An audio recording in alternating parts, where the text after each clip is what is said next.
किन दो शर्तों पे जमानत न रद्द हो जाता है? कहानी खत्म, अब आपको जमानत नहीं देगा। बहुत टफ हो जाएगा जमानत लेना। 3-3 महीना की रिचार्ज करके सड़ा देगा अच्छा से। जैसे आपको मार्कशीट मिलता है ना, आप ही का मेहनत हो रहा है मार्कशीट में, वैसे चार्जशीट होता है, आप ही के पूरा कांड का लिखा होता है। नजरबंद में क्या होता है? अगर आपके ऊपर NSA लग गया या UAPA लग गया, किन दो शर्तों पर जमानत न रद्द हो जाता है? शत्रु देश के नागरिक हैं तो जमानत रद्द हो जाएगा। और अगर आपके ऊपर निवारक निरोध अधिनियम लग गया है, प्रिवेंटिव डिटेंशन एक्ट लग गया है, क्या लग गया है? प्रिवेंटिव डिटेंशन एक्ट, तो जमानत नहीं होगा। किन दो शर्तों पे जमानत नहीं होगा? शत्रु देश के नागरिक हैं तब, या प्रिवेंटिव डिटेंशन है तब। प्रिवेंटिव डिटेंशन में सबसे प्रमुख है नेशनल सिक्योरिटी एक्ट और UAPA unlawful activities prevention act. You से होता है अनलॉफुल, ए से एक्टिविटीज प्रिवेंशन मतलब रोकने वाला एक्ट, एक होता है नेशनल सिक्योरिटी एक्ट। अगर आपके ऊपर NSA लग गया या UAPA लग गया, कहानी खत्म, अब आपको जमानत नहीं देगा। बहुत टफ हो जाएगा जमानत लेना। ऐसे अपराध में पकड़ा के गए, जज साहब देखेंगे कि अच्छा क्या किए हो, अच्छा ये काम किए, छोटा मोटा अपराध है जी, जेल में इतना जगह कहाँ है, जेल सीरियस लोगों के लिए काहे लिए इनको भेजेंगे, जमानत बाहर जाओ, क्या कर देंगे, बाहर भेज। लेकिन अगर आपके ऊपर UAPA या NSA लग गया है तब आपको जमानत नहीं देगा। जज साहब कहेंगे अच्छा अभी इनको जेल में भेजो, अगली तारीख को जब आना ना तो DM से रिपोर्ट लेके आना।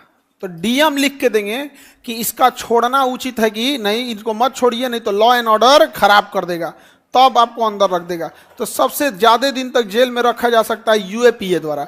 NSA से ज्यादा खतरनाक होता है UAPA के तहत एक आदमी को ना 2-2 साल सजा सड़ा दिया है, 2-2 साल बिना चार्जशीट किए। UAPA का एक बहुत प्रमुख केस था, बड़ी लंबे दिन तक था, शर्जील इमाम नाम के व्यक्ति को कई साल तक जेल के अंदर रख दिया गया बिना चार्जशीट डाले। तो पुलिस की जिम्मेदारी बनती है आप चार्जशीट डाल के किसी को 10 साल की जगह क्या फांसी की सजा सुना दो, बट आप चार्जशीटें नहीं डालोगे कि वो क्या अपराध किया है और UAPA और NSA के तहत रखेंगे। तो इससे क्या होता है ना, संवैधानिक ढांचे पे बड़ा अजीब असर पड़ता है।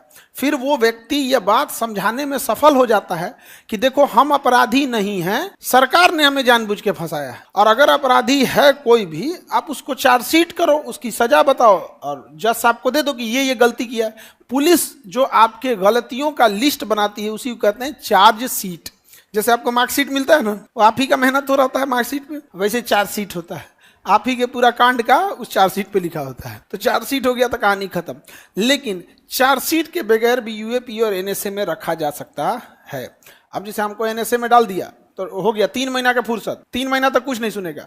फिर हम आपको DM रिपोर्ट देंगे, पटना की राज्यपाल देंगे, मुख्यमंत्री के यहाँ से आएगा, इनको छोड़ना है कि नहीं, अगर कह दिए नहीं तो फिर अगला 3 महीना तक सड़ जाए। 3-3 महीने का रिचार्ज होता है इसमें, नहीं समझे, 3-3 महीना की रिचार्ज करके सड़ा देगा अच्छा से, बढ़िया सड़ा देगा। तो 22 जो है गिरफ्तारी से हमें बचाता है, लेकिन 2 लोगों को नहीं बचाता है। किसे? शत्रु देश के नागरिक और निवारक निरोध। निवारक निरोध में 2 प्रमुख है, कौन कौन? NSA और UAPA, NSA और UAPA। इसके तहत पकड़ा गए तो छोड़ेगा न, तब नहीं छोड़ेगा। निवारक निरोध अधिनियम 22 में ही है, 22 के किस में है? 4 में है, 22 के 4, 22 के 1 में गिरफ्तारी से पहले वारंट, 22 के 2 में है जज 24 घंटे के अंदर न्यायालय, 2 में 22 के 3 में है कि अपने पसंद का वकील रखने की।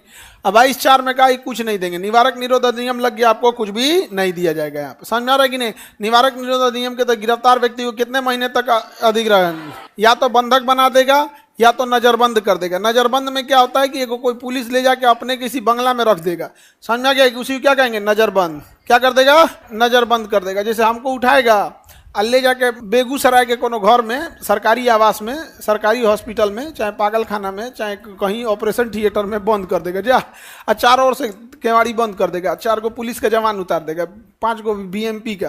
कह देखिए इनको खाने पीने में कोई दिक्कत नहीं होना चाहिए, खाली टेलीफोन मत दीजिएगा इनको, अब बाहर निकलने मत दीजिएगा, यहाँ पर अंदर रहिए, नजरों से बंद करिए इनको, नजर बंद। और तुम लोग से कहेगा तुम लोग के सर भाग गए इंडिया छोड़ के, समझ में गया? हम तो कुछ बोल नहीं सकते हैं, इसलिए हम पहले ही बता देते हैं कि जब भी कोई ऐसा बोले जब भी कोई ऐसा बोले तो हमारे ऊपर एफआईआर हुआ तो हम दुई जगह मिलेंगे, या तो हम नजरबंद हुए रहेंगे या तो वृंदावन में मिलेंगे। और हम पहले से बता के जाते हैं पुलिस को भी कि अगर एफआईआर हुआ है, हमको गिरफ्तार करना है तो अपना समय ना बर्बाद करें, सीधे आए वृंदावन। समझ में आ गया कि नहीं आया? अब वृंदावन से उसी को ले जा सकते हैं जिसे कृष्ण भगवान चाहेंगे, तो बाकी वहां से आप पूरा पावर वहां आपका रखले रह जाएगा। वहां उनके उसी किसी का चलेगा जी? नहीं चलेगा। वहां बाके बिहारी का ही राज चलेगा। यहाँ पे जो डिसाइड करेंगे वही होगा। अगर डिसाइड कर दिए कि जाना है जेल तो जाएंगे, डिसाइड किए नहीं जाना है तो नहीं जाएंगे। हालांकि अब तक 3-4 बार हुआ है, तीनों 4 बार हम वहीं थे, वो डिसाइड कर दिए कि ना ना ना इनको नहीं भेजना है। आगे बढ़ जा। एफआईआर में मेरा नाम दे दिया, लेकिन पुलिस ने चार्जशीट में मेरा नाम निकाल दिया है, तब फॉर्म भरते समय क्या लिखेंगे? यस या नो? निकाल दिया है, काम खत्म, नो, आपके ऊपर कोई केस नहीं है। चार्जशीट से निकाल दिया है, नो। समझ आ गया? लड़की सबका किसमें एफआईआर वगैरह है, केस उस रहेगा तो यस भरना है, इसको मार देती हूँ। अच्छा, वो होते हैं सब यहाँ पे बहुत फंसा देते हैं सब, बिना मतलब केस में बहुत नाम डाल देते हैं, अक्सर नाम डाल देते हैं। तो उसमें क्या भर देना? यस। तो केस खत्म करा लेना चाहिए ना। चार्जशीट उसीट कर दिया तो कोर्ट में तो लंबा चलेगा, तो उसमें यस भरना है बस, उससे कोई दिक्कत नहीं है। उसमें आगे बढ़ जाए। कितने महीने तक रख सकता है? 3 महीने तक। 44वें संशोधन द्वारा 3 महीने से घटा के 2 माह एक सलाहकार बोर्ड कर दिया गया। सलाहकार बोर्ड बता दिए, उसमें डीएम वगैरह रहते हैं, वो अपना क्या देंगे? रिपोर्ट देंगे। यहाँ पर समझ में आ गया कि नहीं आएगा? न्यायालय में रिपोर्ट देंगे, उसी आधार पर छोड़ा जाएगा। निवारक निरोध अधिनियम, ये कई नियम आए थे। एक आया था 1950 में आया था निवारक निरोध अधिनियम। अब नेशनल सिक्योरिटी एक्ट पढ़ा दिए, एनएसए बोलते हैं। नेशनल सिक्योरिटी एक्ट कब आया था? 1980। National security act 1980। एक आया था पोटा, जिसमें इतना कठोर कानून था कि इसे सरकार को खत्म करना पड़ा था। पोटा कानून बहुत खतरनाक था, तो इसे क्या किया गया? खत्म कर दिया गया। समझ में आ गया कि नहीं आ गया? लेकिन नेशनल सिक्योरिटी एक्ट अभी भी लागू है।